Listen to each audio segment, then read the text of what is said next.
नमस्कार प्यारे साथियों, जैसा कि हम लोग जानते हैं एएलपी की फॉर्म फिलिंग स्टार्ट हो चुकी है और अब हमें किसी भी हाल में एएलपी पार कर देना है। तो एएलपी का एग्जामिनेशन क्रैक करने से पहले मुझे पता तो रहे कि जो एग्जामिनेशन का पैटर्न है उसमें स्टेजेस कितने हैं। तो एग्जामिनेशन देने से लेकर सिलेक्शन तक टोटल नंबर ऑफ स्टेजेस है 5। अब ये 5 स्टेजेस कौन सी हैं उस पर मैं चलता हूं। तो सबसे पहले हम लोग देखते हैं ये 5 स्टेजेस में से पहली स्टेज कौन सी है। तो सबसे पहली स्टेज है आपकी CBT 1। CBT 1 का मतलब है कंप्यूटर बेस्ड टेस्ट 1, राइट। इसमें आपका जो एग्जामिनेशन है ये आपका 60 मिनट का पेपर है, यानी कि 1 घंटे का, जिसमें आपको 75 क्वेश्चंस का आंसर देने और हर एक क्वेश्चन 1 नंबर का है, राइट। ये केवल क्वालिफाइंग नेचर का, जिससे आप CBT 2 में एंटर कर सकें। अब यहाँ पे कौन कौन सब्जेक्ट आ जाते हैं।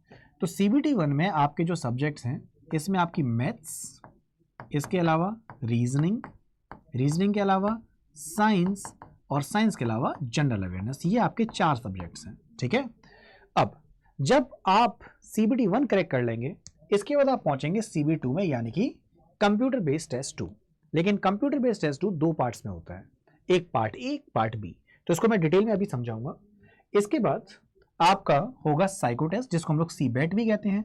अब इस CBET का मतलब क्या होता है, कंप्यूटर बेस्ड एप्टीट्यूड टेस्ट, जिसको हम लोग साइको टेस्ट के नाम से भी जानते हैं। तो बेसिकली अगर देखा जाए तो हमारी जो मेन मेहनत है वो यहीं तक है।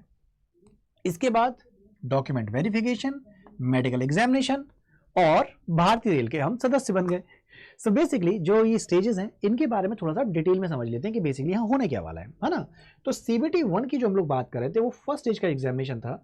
जैसा कि अभी अभी हमने चर्चा करी, ये सिर्फ स्क्रीनिंग एग्जामिनेशन है ना। और इसके बाद आप सीधे CBT 2 में एंट्री करते हैं। तो पैटर्न और सिलेबस की अगर बात करें तो 60 मिनट का आपका ड्यूरेशन है, जिसमें 75 क्वेश्चन पूछेंगे 75 मार्क्स के, और हर एक आपका अगर गलत क्वेश्चन होता है उसमें नेगेटिव मार्किंग भी है, जहां पे 1/3 मार्क कट जाता है ना। और साथ में क्योंकि मल्टीपल शिफ्ट्स में एग्जाम होता है तो नॉर्मलाइजेशन भी होती है।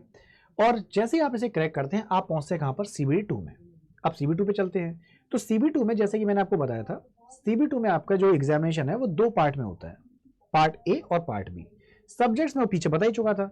अब ये जो पार्ट ए और पार्ट बी में एग्जामिनेशन हो रहा है तो टोटल नंबर ऑफ क्वेश्चंस कितने हैं। तो टोटल जो एग्जामिनेशन का ड्यूरेशन है वो 2.5 घंटे का रहता है CBT 2, और यहाँ पे टोटल क्वेश्चंस होते हैं 175। ये 2 पार्ट में डिवाइड है, जैसे कि हमने डिस्कस किया। पार्ट ए में आपके 90 मिनट में 100 क्वेश्चन अटेम्प्ट करने हैं, दूसरा पार्ट बी में 60 मिनट में आपको 75 क्वेश्चन अटेम्प्ट करने हैं। लेकिन हमारी मेरिट लिस्ट कहां से बनती है, मेरिट लिस्ट बनती है इन 100 क्वेश्चन से। ये केवल पासिंग नेचर के लिए होता है, क्वालिफाइंग नेचर का होता है। तो पार्ट ए और पार्ट बी में अंतर क्या है, पार्ट बी होता है टेक्निकल नेचर का, राइट। जैसे आपकी कोई ट्रेड है, मैकेनिक्स, इलेक्ट्रॉनिक्स, तो उस ट्रेड से संबंधित जो पेपर आएगा वो पार्ट बी में है, ये केवल पास करना है, ठीक है। ये जो पार्ट ए है यहां से आपकी शॉर्ट लिस्टिंग होगी। तो पार्ट ए में सब्जेक्ट्स कौन कौन से हैं, पार्ट ए में जो सब्जेक्ट्स आ जाते हैं सर, यहां पर देखिए कि मिनिमम जो पास परसेंटेज है पार्ट ए के लिए अनरिजर्व्ड और EWS के लिए 40% है, OBC नॉन क्रीमी लेयर के लिए 30%, SC के लिए 30% और ST के लिए 25%। सेम चीज वहां पे एक्स सर्विसमैन के लिए भी लागू होती है, ठीक है।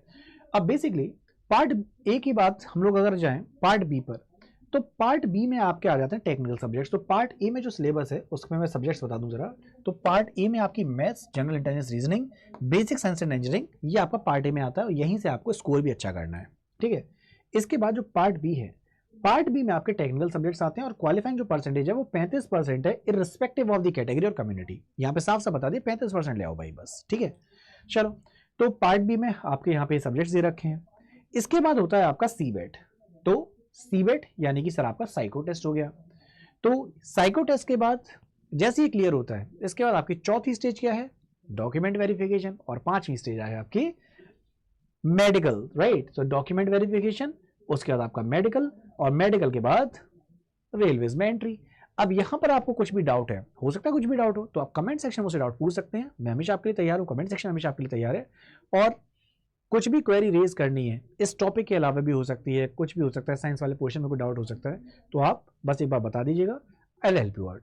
और यूट्यूब पे भी मैं आपके लिए रेगुलर सेशंस लेके आने वाला हूँ, ठीक है। चलिए, और अगर आपको पेड बैच में एनरोल करना है, स्टेप बाय स्टेप तैयारी करनी है, जहाँ पे एनिमेशन से आप पढ़ना चाहते हैं, इजीली सारी चीज़ें समझना चाहते हैं, तो आपको अड्डा 24/7 की वेबसाइट पे जाना है। जैसे यहाँ पे क्लिक कर देंगे ऑल कोर्सेज, इसमें AJ एग्जाम के अंदर जो भी आपकी ब्रांच है, इलेक्ट्रिकल, मैकेनिकल, जो भी है आप बस यहाँ पे चूज करो। इसके अंदर आपको दिखेगा RRB ALP में हम जो तैयारी करा रहे हैं वो CBT 1 CBT 2 दोनों की कंबाइंड तैयारी हो जाएगी, राइट। तो इस पे बस आपको क्लिक करना है। क्लिक करने के बाद आप जाएंगे बाय नाउ में, और बाय नाउ पे जाने के बाद आप यहाँ से बैच ले सकते हैं। और कुछ भी पूछना है, कुछ भी गाइडेंस चाहिए तो नीचे एक नंबर फ्लैश कर रहा है, देख रहे हो, for admission and expert guidance you can connect on 09650084247। तो ये कॉन्टैक्ट नंबर आपकी हेल्प के लिए, कहीं पर भी कुछ भी क्वेरी हो तो आप इनसे पूछ सकते हैं। तो बाकी मिलते हैं फिर आप लोगों से क्लासेस में, तब तक सब लोग अच्छे से ख्याल रखिएगा, एंड यस एग्जाम के लिए ऑल दी वेरी बेस्ट।